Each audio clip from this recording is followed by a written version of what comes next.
to Horror Rewind. This is Kelly Florence. And I'm Meg Hofdahl. And this week we're talking about the movie called Black Sunday. How are you, Meg? Good. How are you? I'm good. It's February. We're continuing our month-long focus on women in horror. And we have our final film for this month. February is a short month. I have a friend who was born on Leap Day. Do you know anybody born on Leap Day? Oh, yeah. Yeah, that is kind of cool. I'm sure it's kind of neat to be, or maybe not. Maybe it sucks. I don't know. I know she always celebrates her birthday the day before when it's not her actual birthday. And then when it is her actual birthday, it's always a big deal. Yeah, that's kind of nice. So, I don't know. Wait, why is Women in Horror Month the shortest month of the year? It's also Black History Month. Oh. I sense a theme. Yes, interesting. I was going to talk to you about my favorite thing that I've been... They know how to get me. They know how to get me to donate money. And I know you've donated to them before, too. But you know about Omaze. Yes. They're on my Facebook feed, and they must, target ads to me because they know... But I end up donating so much money to these causes because I want to win the prizes. So I have donated, I hand wrote free submissions for Adam Scott. We didn't win. No, you worked really hard on that. I just gave a couple bucks. I didn't, but you worked hard on that. And it was like to have Adam Scott come over to your house for a sleepover. Not the golfer, the actor. I love him so much. That would have been nice. That would have been nice to win. We didn't win that one. Recently, I have donated to being Conan O'Brien's co-host one night. That would be so cool. And that night, he's going to change the show to Conan with, and then your name. Oh my gosh. That's really cool. And then I also donated to be Reese Witherspoon's date for the Wrinkle in Time premiere. That would be cool too. I know. Well, and just so you know, if I win any of these, you're coming. Thank you. I'll be the one like in the back that didn't donate any money to charity. And then I donated to another one too, but I can't remember. But if you liked giving money for a good cause and possibly winning an amazing experience, oh my gosh. Oh, there's one right now. It's literally a week, all expenses paid trip to Italy. Whoa. And you can enter for $10 and you get 100 tries, or you can donate, thousands of dollars and get more tries and your chances go up. But, how amazing would that be to win a week trip in Italy? And, worst case scenario, you don't go, but you gave your money to charity. So it's nice. Yeah. And then if you're in Italy, you can check out the creepy castle where Black Sunday was filmed. Oh, well, see how I brought that all around? Nice segue. This episode is not sponsored by Omaze, but I just wanted to bring it up because I'm hoping to win one of these days because I freaking donate all the time. They're like, oh, they just see your name, and they're like, oh, poor Kelly. We got to throw her a bone someday. She's trying again. But that Adam Scott one, I had high hopes for that because we literally, I hand wrote 87 or something. Oh, wow. Really? They make you fill out this form, and it says it has to be done by hand, so you can't, photocopy a bunch of them. Yeah. And it just didn't happen for me. You tried. I know. Good for you. Let's talk about Black Sunday. Do you want to tell us about this movie? Sure. So it is an Italian horror movie. It came out in 1960 or 1961. I can't tell. It came out, 1960, yes. It's a Gothic horror film. So it's an Italian movie, but it's based on a Russian short story by Gogol. And right away when I saw that in the beginning, I was like, okay, I know I've read something by him. So I Googled it, and I had read a short story called The Overcoat, which is very not Gothic horror. So I was kind of intrigued. And as I was kind of doing the background for this movie, it sounds like it is very loosely based on his story. So apparently his story is not very Gothic. There's a little bit of a mix-up. Originally, I chose this movie because I thought it had a female director, and the power of suggestion was so strong that when I watched it on Shudder and I looked at it, I just assumed it said it was directed by Maria Bava, and literally it wasn't until I was on IMDb the next day, I realized it was Mario. But in my mind, I was just a woman wrote this or directed this. I just thought that. So it's funny how literally our eyes will play tricks on us. So neither of us have seen this movie, but we were, doing female-centric movies for this month. And this, I guess, has a famous Scream Queen in it. I hadn't seen it before. But I also read that this movie was a big influence to Tim Burton. Yeah. I didn't exactly make that connection when I was watching it, but then as I read that and was looking into it, I could definitely see how that was. And I have a quote here from Tim Burton, if I can find it in my notes. There's one scene in Sleepy Hollow that apparently is very much taken from this movie when Lisa Marie's face is punctured by the Iron Maiden. He said, one of the movies that remain with me particularly stronger than anything is Black Sunday. There's a lot of old films, Bava's in particular, where the vibe and the feeling is what it's about. The feeling's a mixture of eroticism, of sex, of horror, and starkness of image. And to me, that is more real than what most people would consider realism in films, which is kind of interesting. I see what he means with starkness of image. We'll get into it, but I was actually sort of intrigued by the beauty of some shots, and also the gore was interesting. So definitely, I thought it's in black and white, by the way, for anybody who hasn't seen it. And I thought it's so classic looking. It feels like it could have been decades earlier or even decades later and set in this time. It's sort of timeless. Yeah, that's a good way to put it. It's funny when I started watching it. It's one of those movies where you're like, I don't know if I'm in the mood to watch a 1960 black and white Italian horror movie right now, but I actually got sucked into it. It actually wasn't terrible. It's one of those moments where you're like, am I gonna nod off, or am I gonna get through this? And actually, I was surprised.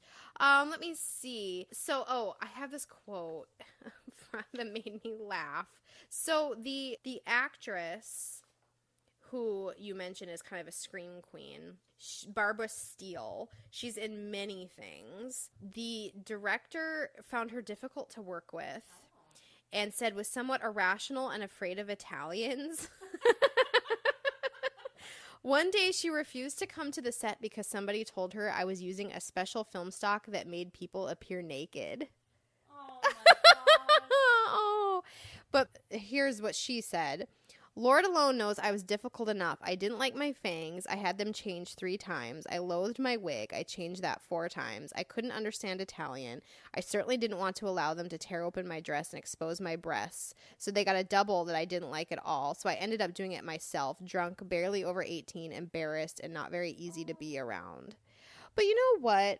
Good for her for being like, I don't like my fangs, get better ones. I don't like my wig, and she's only 18, and she's I think that's kind of cool. Do you have any information on the leading guy? Because you know what I said when he came on screen? I said, hottie alert. You know what? I don't. Let me see. Let me look in my little... No, I don't have anything about him.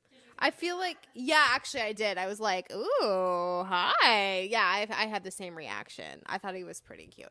And so therein lies sort of what... the storyline. So we see this witch from the 1600s, and I thought that part was kind of cool where she gets the Iron Maiden to the face, which I thought for 1960 was pretty, That was brutal. Yeah. I was actually really surprised by how brutal it was. Yeah, I was too. And it's kind of interesting to think about how Psycho came out that same year, because this one it's so not contemporary, even in it's 200 years later after that, so it's still not set contemporarily, but it just has such an old-fashioned Gothic feel. Like you said, it feels like it could even been made before then. Yeah, so then 200 years pass, and then these dopes get into a carriage accident or something. But here's what I kind of liked about the carriage accident with the dudes in it. It sort of was a little bit different, where it was men in a scenario that women are often in, where they were kind of the ones, on the side of the road, vulnerable. Yeah, they're sort of the damsels in this movie because, and she holds the power because she is a witch, and don't mess with a dead body, people. That's just bad, right? It's just bad manners. I mean, aside from, like, they can probably haunt you forever, like, just maybe don't. And, you know, they do some of the things that, of course, I was going to drive the plot, but they go and investigate this old church, and there's a bat, and I was like, aw, shit, Meg's going to love this because she loves bats. That actually, I know that you could even, like, kind of see the wires a little bit, but that bat scared me. I know it was a black and white 1960 movie with a bat on a wire, but I was like, ooh, it, like, kind of gave me the shudders. Yeah, it was effective. And then, of course, the cross ends up breaking, and the cross is the thing that is keeping her visibly, you know, she can see the cross from her coffin, and then now she's coming back to life. They take her mask off, by the way, after that, and it's just, what a bad idea. Like, don't. I mean, it's sort of like the rural Italian sort of equivalent of doing something to an Indian burial ground. Just don't do it. Yeah, that's a good point. There's a line, the hottie says something about, we need to satisfy our curiosity, and I said, I've got something you can satisfy. You were really in a mood while you were watching this. It's fun to look back at your notes and see what kind of mood you were in. So this movie, when it came out in America, it was a double feature with Roger Corman's The Pit and the Pendulum. No, not The Pit and the Pendulum, with his version of Little Shop of Horrors, which I don't think I've seen that one. Have you? No. So apparently they were put together, but apparently Americans quite like this film, and it really had good reception from the beginning. I have not seen any other movies, I don't think, from Bava, who I thought was a woman until, like, yesterday. Okay, so something that was kind of striking in this movie was the dichotomy of the witch and then the beautiful virginal woman who is her, like, descendant. How did you feel about sort of the two women betrayed by one actress? I thought it was good. I thought she did a good job. I thought her winged eyeliner was on point. It was. It was really good. And I thought it was an interesting, sort of classic, old school plot, you know? Yeah, I mean, I wouldn't say that it's... I certainly wasn't watching going, wow, this is, like, transcendent, and this is changing the landscape of horror. And I wasn't saying, wow, women are represented perfectly in this. To me, the women felt like it was like there's bad lady and good lady, and so that sometimes that can come off a little flat. So I read this article. It's called Wicked Old Witches and Bloodthirsty Bitches, Feminist Revenge in the Italian Gothic. Isn't that a great title? By Brenda S.G. Walter. And she sort of posits that Asa, the witch, this is very much a revenge situation, because she vows that she's going to, you know, get back at these men who got rid of her because she was a witch. So what do you think about sort of this whole idea of female revenge horror movies? You know, I actually wrote this down in my notes for last week's movie. Last week's movie was not that. But I was saying in my notes, why do we always have these female revenge movies? Most often they're based on rape, and they're getting revenge for, you know, a sexual assault or rape. And now, like, the witch thing. I don't know. Does that always have to be the driving force? I mean, I don't want it to be. It's hard because rape is a reality, and, okay, maybe not being a witch is a reality. I mean, unless you believe in that sort of thing. But it's hard for me. Like, there's a short story by Stephen King called Big Driver, and it is a rape revenge story. And on one end, I'm like, okay, I don't know if it's necessary that this character we have to, like, go through this with her. But the other end, it's like, it is a reality of so many women and people. And so maybe it's sort of amazing to watch a woman kind of come out the other side of that and do something about it. I don't know. I'm torn. I know. Because on the one hand, it's like, oh yeah, well, you're going to do that? Well, guess what? Mm-hmm. But at the same time, I just don't want that to be every plot point, like in every movie. I know. I do think sometimes it sort of becomes a commonplace thing. For instance, that's the plot of the movie American Mary, the Soska sisters directed. And, as feminist film directors and as women, I was kind of hoping that wouldn't be the plot. And it was kind of like, oh, okay. And it doesn't mean that we don't want characters that don't have sexual harassment or assault or rape backstories. It just means we wouldn't mind if there were more female horror characters that sort of, I think they can have that again as their backstory, but maybe that's not like the driving force of what they're doing. Yeah. Is that kind of it? Yeah, that's what it is. And again, not the purpose, and like that's the only reason for revenge or something. I don't know. I just think let's not have rape be the only thing for these revenge movies all the time. I don't want to see that anymore. It's very hard to watch any sort of scene of it, and it can feel exploitive, even if it's done with a gentle hand. As far as the filmmaking, it can feel just like not okay. And so, yeah, I agree. It can be hard. So, unfortunately, that is a cornerstone of the revenge female. I'm trying to think. This one is obviously not. This one is more, I guess I prefer that it's more like you fucked with me, I'm gonna fuck with you, and there is that element in this without the sexual. Well, I don't know. Tim Burton thinks this movie is really sexual. So what do I know? But I'm trying to think of other female-driven revenge movies that aren't. Oh, that aren't based on rape? Yeah. No, I don't know. I don't know either.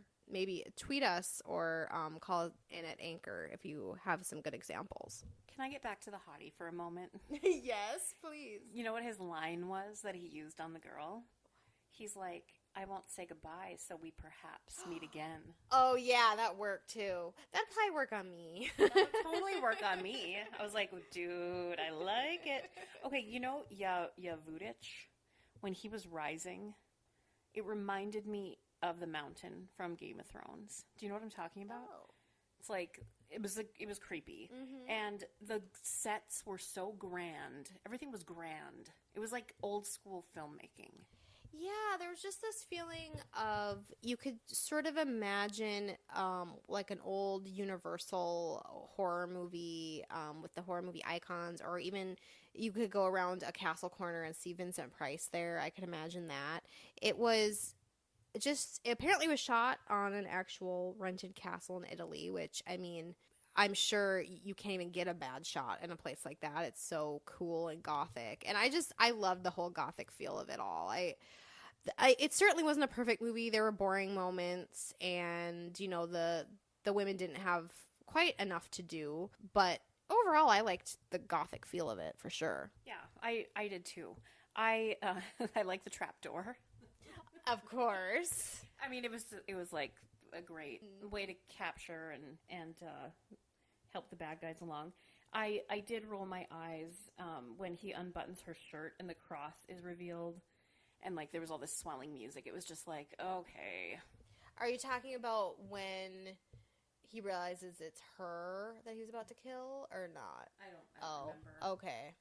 Then maybe not then. Because remember, that's how he knows it's her at the end. Oh. Or near the end. There's an angry crowd with pitchforks and torches, and I was wondering how many movies this happens in. I mean, we've been seeing it a lot lately. I mean, not specifically recently, but it's in a lot of horror movies. Well, I mean, obviously, like, Frankenstein comes to mind, but I see what you're saying. It was a Beauty and the Beast. Yeah. And this movie has a happy ending, spoiler alert. Yeah, so that's nice. Which, I was surprised. I felt like this was not going to have a happy ending, but it actually worked out for them. What else do you want to say about Black Sunday? Well, I would recommend it. I think that I haven't really been able to watch just a really good gothic sort of feeling horror movie in a while. So I enjoyed, it's really the setting, and as Tim Burton said, the stark imagery is really good. I do think that, particularly for the time, that it's a rather female-led film. There are a lot of bumbling dudes in it, but like you said, they're kind of the damsels. Oh, trigger alert, though, 2 dogs get their throat slit, although the dogs weren't really acting like it, so it was kind of funny. And a horse gets whipped. Oh, right, which, I'm sure was real, but yeah, the dogs were just like, they like wouldn't stay down. It was funny. Oh, animals. Yeah, I enjoyed it overall as well. So let's rank this movie. Can you think of something, nail holes in the face? Yeah, that was kind of cool when the dude took the mask off, and her too, and there was all the holes in the face. Also, the whole thing where her like eyes formed were like that was creepy. That was really cool. Okay, so eye holes. We're rating one. Nail holes. Eye nail holes. Yeah. Not eye holes. Nail holes in the face.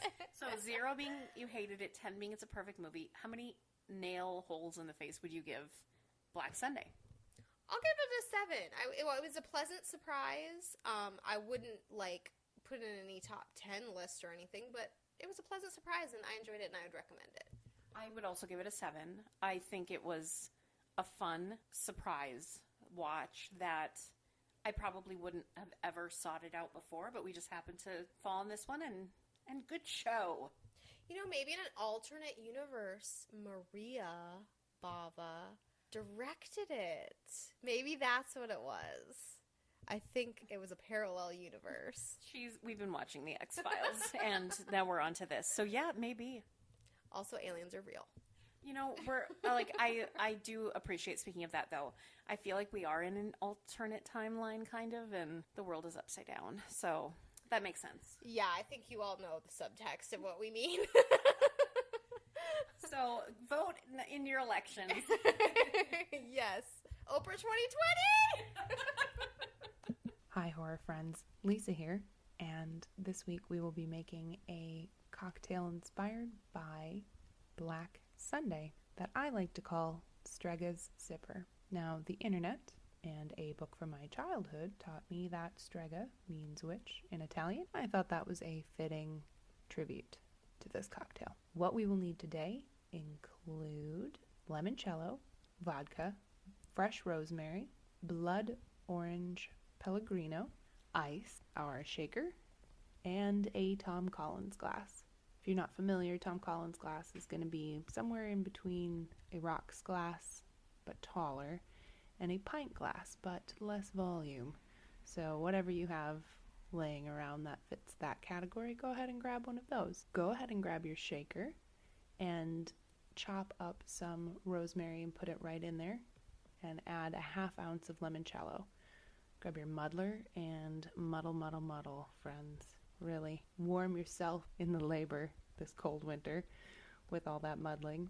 Once you've done that for about 30 seconds or so, go ahead and add 1 ounce of vodka and maybe a little more muddling just for fun. And now in your Tom Collins glass, fill that with ice and pour the contents of the shaker in, rosemary and all, and then top your Tom Collins with the blood orange Pellegrino. Now, to really get the flavor throughout the cocktail, I'd like you to very gently and slowly pour the contents of the Tom Collins glass into the shaker, and then gently pour it back into the Tom Collins glass. Go ahead and do that one more time. Back into the shaker, back into the Tom Collins. We don't want to shake it in the shaker, as we've mentioned before, when there's carbonation, doesn't really end well. Unless you really like cleaning, then, go ahead, go nuts. But I'd recommend not. So after you've done the final pour back into your Tom Collins glass, grab yourself a straw, and let's garnish this with a fresh rosemary stem. And cheers, horror friends. Enjoy the movie. Hey guys, Meg here, and I want to talk to you guys today about women of color in horror films. It's something important to remember as we are searching for films to watch, things to review, books to read. It's important to be inclusive of all.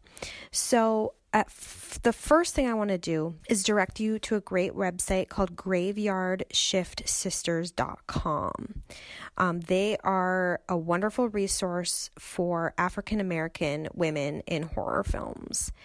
They have actually a great sort of history of really the whole horror genre as seen through the sort of scope of how Black women are portrayed. And I want to share a little bit of that with you today. Now, again, this is not my research. This is what I read on graveyardshiftSisters.com, so I don't want to take the credit for this wonderfully in-depth look. But I want to go back sort of in history and start really in 1940 with a movie called Son of Ngagi. And it was the first portrayal of a really dynamic Black woman in horror cinema. And it was by an African-American filmmaker who made this movie. He wanted to, can you hear my dog sneezing like crazy? He wanted to portray a African-American female character. I mean, if you can imagine in 1940, that really wasn't happening really in the whole of cinema, much less in horror cinema. But the main character in that movie is played by Laura Bowman, and she plays a scientist who studies a gorilla-human hybrid, and she's actually able to really have a well-developed character. So as you can imagine, after that movie, for quite a long time, African-American people in general, but certainly women, were not really part of the horror genre. As the 1950s and 60s came about and this sort of ideal of conformity came around, they were really absent from horror cinema. There is an example in a movie called The Horror of Party Beach from 1964. An actress named Eula Bell Moore plays a character named Eula Bell, and she's, quote, one of the few significant Black characters to be found in horror movies of the era. Unfortunately, on graveyardshiftSisters.com, they sort of felt as if her character is not really developed very well, and she sort of is there just to kind of make sure that the white males get to save the day. So that is sort of a very dry time for African Americans in horror. Next came the 70s of the blaxploitation horror film era. And really, they sort of say on this website that really was the most exciting time for Black women in horror cinema so far. And that's because of this archetype of the enduring woman. Actresses like Pam Grier, for example, were able to sort of really have this character that was multifaceted. They were able to save themselves. They weren't just sort of one note. They had many different aspects to their character, and there were quite a few films at the time, and I encourage you to go to graveyardshiftSisters.com and find all those films. Now, as the 90s came about, there's a great example of a good final girl, Jada Pinkett Smith, but I don't think at the time she was a Smith. In the Tales from the Crypt, Demon Knight, she is a final girl. Unfortunately, most of the 90s, it seems that Black women were really sort of in that sidekick role of really being sort of there to make sure, again, that the white girl gets to where she needs to get. And in the 2000s, it sort of went into this sort of hip-hop era of horror. And so now what she sort of is saying on this website is that now that we're in our current era, it's really the Black filmmakers that are going to be the ones to really get their message and word out, and that's the best way. Is we really need to be supporting these Black filmmakers, and they have actually quite a lot on the website about many different ones. Now, a couple other filmmakers I want to talk about are two Asian descent female filmmakers. one of which is Karen Lamb, and she directed Evangeline, which you might have watched on Netflix, and Doll Parts. And there's also Karen Kusama, who is really becoming popular. She directed Jennifer's Body and a few other quite famous movies. She also contributed to the anthology, the all-female anthology XX that I talked about in a Fast Forward a while back. So as you can see, there's so many women of color who are interested in being in the horror films, sort of the world of it, and who want their stories told. And I think it's important for people like myself who are white to remember that when we're creating and making opportunities, is that, you know, there's room for everyone. And thankfully now we're at a point where female filmmakers in horror are becoming more prevalent, and so they can make their own damn opportunities. So anyway, yeah, that's just sort of a really brief history. And like I said, this is all at graveyardshift.sisters.com if you want to know more. In fact, they have a giveaway going right now for Women in Horror Month, and it's also Black History Month. So they have a great giveaway with, I know they're giving away a DVD copy of Girl with All the Gifts, as well as the Rue Morgue magazine of Women in Horror, and just it's just an awesome prize package. So really, I encourage you to go and check out that website and really just get to know some of these up-and-coming filmmakers and more established filmmakers. Let's all remember that we need to be inclusive, and that we need to seriously remember the women of color in horror films. So if you have any ones that you really love, a character from a horror movie that really speaks to you, or even women of color who write horror literature, things like that sort, please call in to Anchor and let us know who your favorites are. Thanks, guys.